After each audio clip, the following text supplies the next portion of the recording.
Hi, this is Chris from Total Parts Plus, and today we have a 2010 Mazda BT-50 SDX dual cab ute, stock reference number 5688.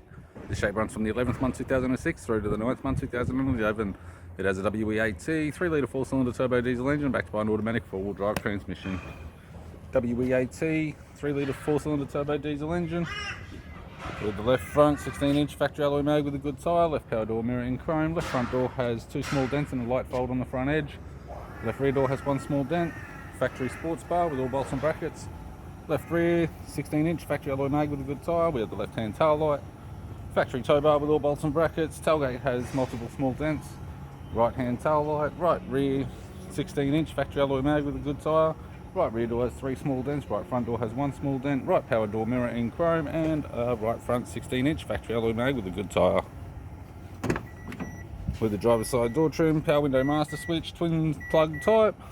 This vehicle is fitted with black cloth interior, automatic type console, automatic gear shifter, heater control, 6-stack CD player, interior mirror, left sun visor, right sun visor, and the instrument cluster.